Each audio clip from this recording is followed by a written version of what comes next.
वो नहीं रुक पाया, वो नहीं रुक पाया। एलिगेशन के अलावा आएंगे लोग तो क्या करेंगे? एलिगेशन के अलावा कोई ना है। एक शब्द कोई नहीं बोलेगा। आशु सिंह प्रधान पूरा खिलाफ, हमारे पथराव भी किए, हमको बचाने में यशो साहब पीटे गए। और हम उन तमाम पीड़ित परिवारों को भरोसा दिलाना चाहते हैं कि हमारी पार्टी के लोग दरखास्त लेके रखेंगे, अभी न्याय के लिए लड़ाई लड़ेंगे, कोर्ट तक जाएंगे, नहीं समय आने पर उन लोगों को न्याय दिलाने का काम समाजवादी लोग करेंगे। पिताजी को बोलने दीजिए। हम पैसा का आदमी ना है सीओ साहब, कह दी ना, पैसा का आदमी ना है। अब वही अपना दुख दर्द से इतना दर्द में है, नहीं तो वो पंडित के घर में से खींच के काटो। अरे इस बात नहीं, आप बैठिए। जी हाँ, अब तक हम पुलिस की कार्रवाई पर संतुष्ट हैं। भारतीय जनता पार्टी ने बीते दिनों महिला आरक्षण को लेकर के एक साजिशन सत्र बुलाया। परिसीमन के बिल को, संविधान संशोधन बिल को महिला आरक्षण के नाम पर पास कराने की कोशिश की, और जब पास नहीं हुआ तो पूरे देश में इस बात का प्रचार किया कि विपक्ष महिला विरोधी है। और पूरा एक योजनाबद्ध तरीके से देश भर में जहां जहां उनकी सरकारें हैं या उनके लोग हैं, महिला हितैषी केवल बीजेपी है और विपक्ष महिला विरोधी है, इसका प्रचार कर रही है, जबकि हकीकत कुछ और थी। लेकिन उत्तर प्रदेश में महिलाओं में जिस तरह की दहशत है कि अगर किसी महिला के साथ अन्याय अत्याचार हो जाए तो पुलिस प्रशासन सरकार न्याय नहीं दे पा रही है।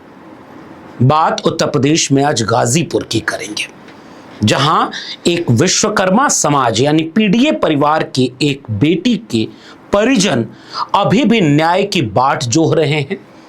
जमीनी हकीकत को छिपाया जा रहा है। परिजनों का आरोप कुछ और है, पुलिस की भाषा कुछ और है। सत्ता पक्ष खामोश है, विपक्ष इस बात से खफा है कि आम जनता के लिए अगर वो न्याय की लड़ाई भी नहीं लड़ पाएगा तो फिर लोकतंत्र किस बात का।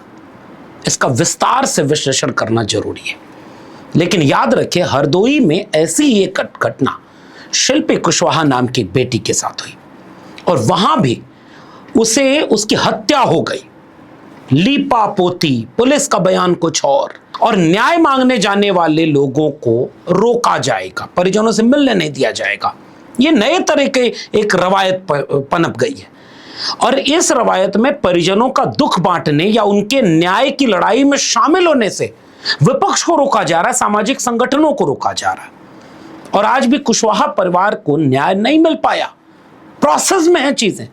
पुलिस प्रशासन क्या करेगा, एक दो लोगों को गिरफ्तार करके बाकी चीजों को धीरे धीरे ठंडा होने देगा, फिर आप भी भूल जाएंगे।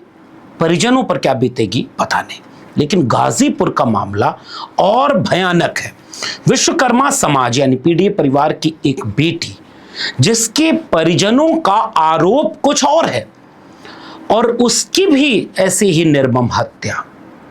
पुलिस आत्महत्या बताएगी, पुलिस कह रही कि प्रेम प्रसंग है, परिजन कह रहे हैं कि हां, इस तरह की अगर कोई बात भी रही होगी, जैसे मोबाइल देने की बात, मैं एक एक करके सिलसिलेवार इसका विवरण आपको सुनाऊंगा ताकि जो जमीन से चीजें उठ करके आ रही हैं आप उस पर कोई धारणा बनाएं।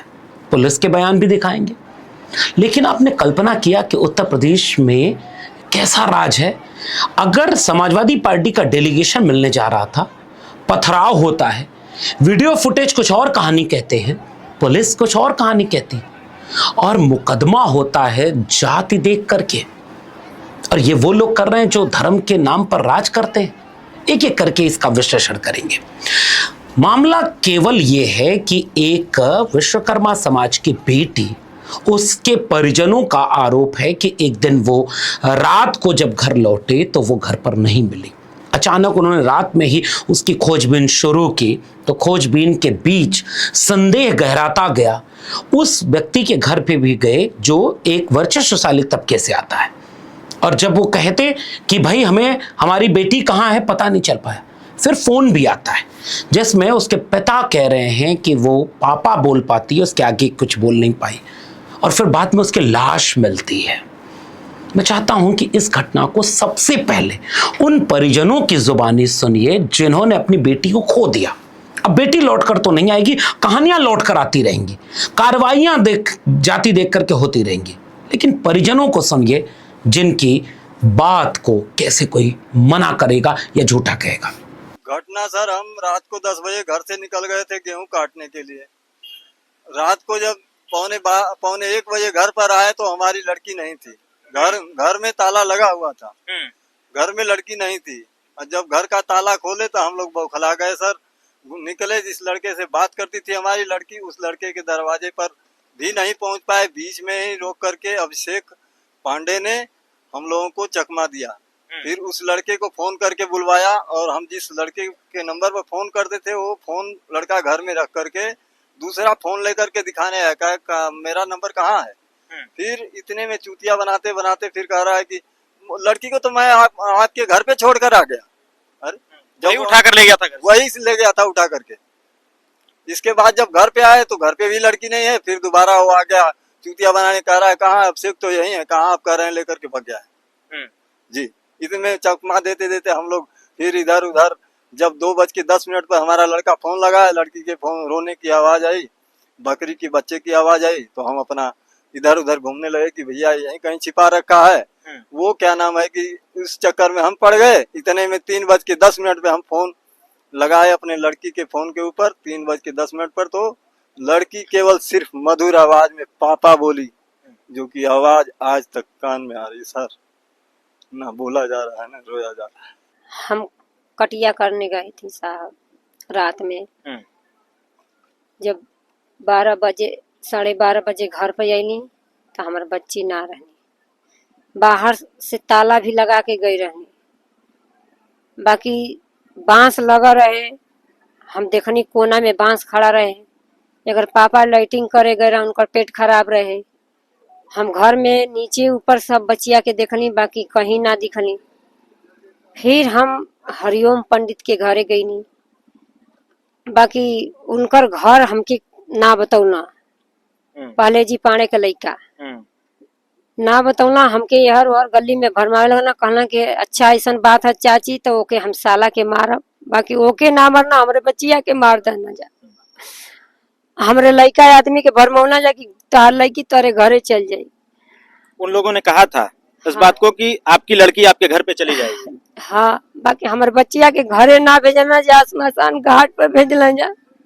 हमके इंसाफ चाहिए और कुछ नहीं।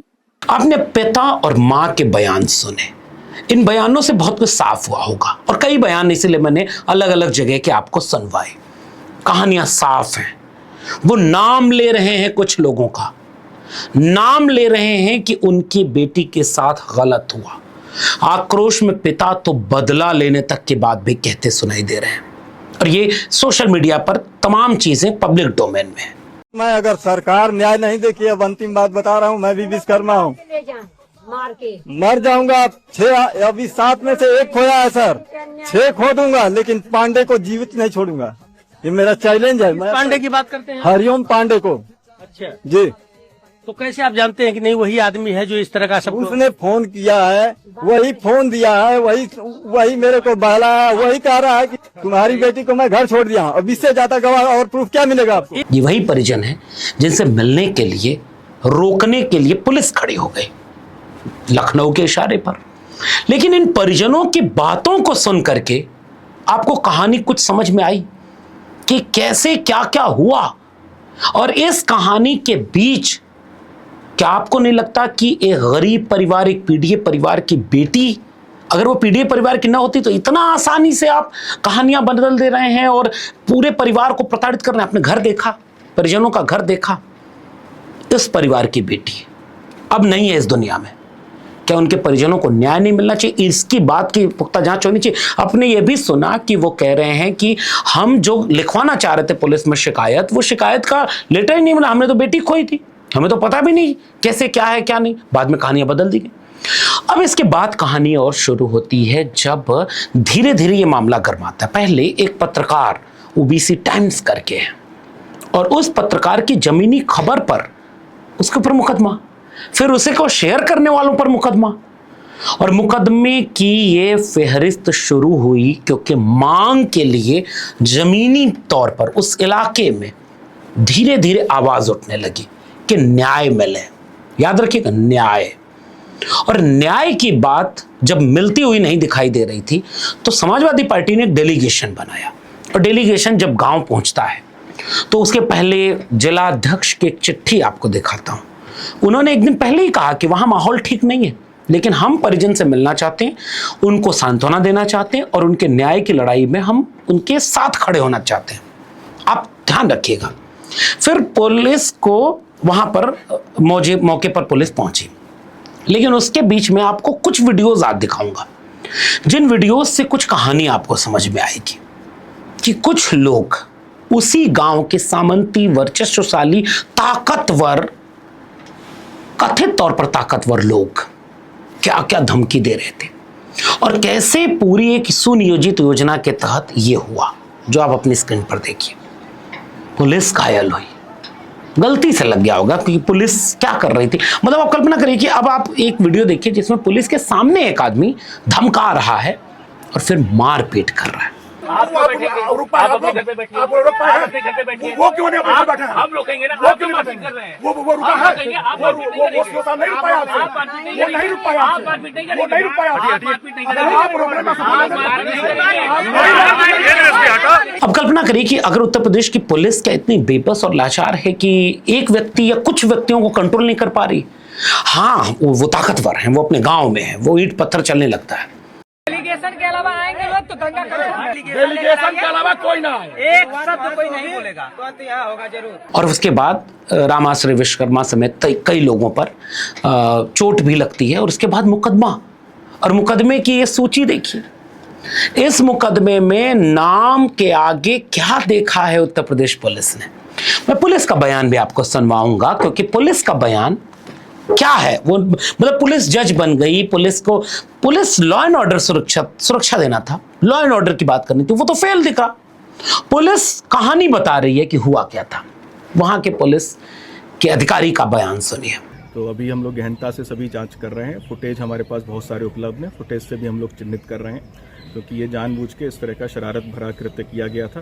डेलीगेशन को स्पष्ट बताया गया था, मेरे द्वारा स्वयं बताया गया था कि माहौल गांव में टेंस है, फिर भी हम सुरक्षा व्यवस्था रखते हुए आपको डेलीगेशन को हम लोग अलाउ कर रहे हैं, लेकिन अन्य कोई आप भीड़ लेके ना जाएं। लेकिन फिर भी डेलीगेशन के द्वारा 250 लोगों को ले जाकर माहौल बिगाड़ने का प्रयास किया गया, जो कि बहुत ही गलत था और इस तरह का कृत्य बर्दाश्त नहीं किया जाएगा। जो भी होगा, जिस पद पर भी होगा, उसके विरुद्ध हम लोग कठोर कार्रवाई करेंगे। तो आपको हमने पहले परिजन का बयान सुनाया, फिर उसके बाद वहां जिस दिन ये तनाव का माहौल फैला, जितना सब कुछ हुआ, उसकी कुछ क्लिपिंग दिखाई जो आपको ये कहानी बता रही थी कि कैसे सुनियोजित तरीके से क्या क्या हुआ, और फिर पुलिस का बयान दिखाया।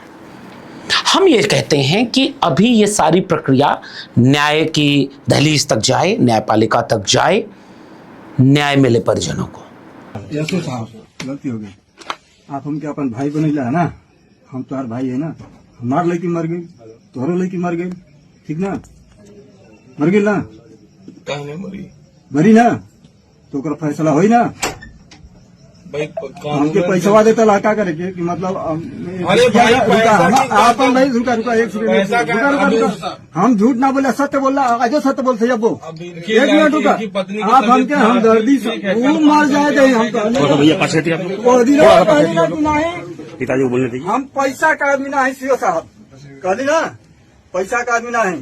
अब अपना दुख दर्द से अपना दर्द में है, नहीं तो वो पंडित के घर में से खींच के काटे। अरे बैठिए बैठिए, सब न बोलना, हम लोहार हैं, हम पंडित, आप पैसा काहे आप दे रहे थे, ये हमारा का अपन भाई बना के देता ना, ठीक है, काम क्रिया करे खातिर के सियाराम जी, ओके हम बुरा ना मानते हैं, लेकिन हम सत्य बोलिला, वही का सत्य बोलनी है, झूठ की बात ना करें। अच्छा ये बताओ, हम भाई बनेगा, हम इनका भाई समझते हैं, नहीं आप पंडित जी भाई गड़ों को गिर ये बताइए, हम लोग बैठे हैं, आप इसी तरह से बात करेंगे तो हम आगे निश्चित कैसे निकालेंगे? 2 मिनट समय दीजिए, आप क्या हम लोग आए, बैठिए बैठिए, नहीं बैठा, आप बैठिए, आप बैठेंगे तो भी हल होगा। बात सुनिए, तो आपसे ही मिलने आए हैं। और हम किसी भी फेक न्यूज या आक्रामक खबर के पैरोकारी नहीं करते, लेकिन कुछ सवाल उत्तर प्रदेश सरकार से पूछना चाहते हैं। उत्तर प्रदेश सरकार ने कैसे सुनिश्चित किया कि इस कहानी में पुलिस को कौन सी कहानी कहलवानी है? पुलिस खड़ी है, हमले पर हमला हो रहा है और इसके बाद भी आप रोक नहीं पा रहे, और भी उसमें विधायक हैं, जिलाध्यक्ष हैं, सामान्य लोग होते तो क्या होता, और उसके बाद मुकदमा भी सब पर। इस तरह से ऐसा लगता है कि उत्तर प्रदेश की सरकार एक खास किस्म से, खास नजरिए से इस तरह की घटनाओं को देख रही है। और जो पीड़ित परिवार हैं, अगर वे पीडीए परिवार के, जैसे शिल्पी कुशवाहा का मामला है, या कन्नौज का एक मामला आया, या गाजीपुर का मामला आया, ये तो ऐसा संकेत दिखा रहा है कि आपके ऊपर अगर जुल्म होगा, ज्यादती होगी, फिर कहानियां तो हर जगह मिल जाएंगी। परिजन भले कोई और कहानी बताएंगे, लेकिन जिन लोगों का नाम परिजन ले रहे हैं उनको बचाने के लिए क्या क्या कहानी गढ़ी जाएगी। आंसू सिंह प्रधान पूरा खिलाफ, हमारे पथराव भी किए, हमको बचाने में यशो साहब पीटे गए सर। तो पथराव किसने किया? अब ये आंसू सिंह ने करवाया। पुलिस कहां खड़ी होगी बीच में? और पुलिस के आला अधिकारी किसके निर्देश पर काम करते हैं? लॉ एंड ऑर्डर की वो ट्रेनिंग लेते हैं, वो संविधान की शपथ लेते हैं, वो सरकार से निर्देश लेते हैं, लेकिन स्वविवेक भी तो कुछ होता है। कल्पना करिए कि कुछ दिन बाद सरकारें बदल जाएंगी, आज नहीं कल बदल जाएंगी, जांच होने लगे तो क्या होगा? किसके इशारे पर, कहां कहां, कब कब बुलडोजर चला, कब नहीं चला, कब कार्रवाई हुई, कब नहीं हुई, कब प्रतिक्रिया में कार्रवाई हो गई, कब वो भाषा बोली गई टीवी मीडिया के सामने जो सरकार की भाषा थी। अगर सब कुछ ऐसे पानी की तरह साफ करने लगा जाए तो क्या होगा? ऐसा होना नहीं चाहिए। लोकतंत्र में शासन, प्रशासन और पुलिस की जिम्मेदारी होती है कि न्याय के पक्ष में खड़ी हो और निष्पक्ष हो, और निष्पक्ष नहीं तो न्याय के पक्ष में खड़ी हो, कमजोर के साथ खड़ी हो, शोषण जिसके साथ हुआ उसके साथ खड़ी हो। लेकिन उत्तर प्रदेश में ऐसा कुछ नहीं दिखाई दे रहा, और इसीलिए उत्तर प्रदेश में समाजवादी पार्टी के मुखिया अखिलेश यादव ने बहुत गंभीर टिप्पणियां की हैं। जो घटना देखने को मिल रही है या जो वीडियोस आ रहे हैं और जो जानकारी मिल रही है, ये भारतीय जनता पार्टी की सरकार में पहली बार ऐसा घटना नहीं हुई है। याद कीजिए वो हाथरस की बेटी, वाल्मीकि समाज की बेटी को न्याय नहीं मिला था।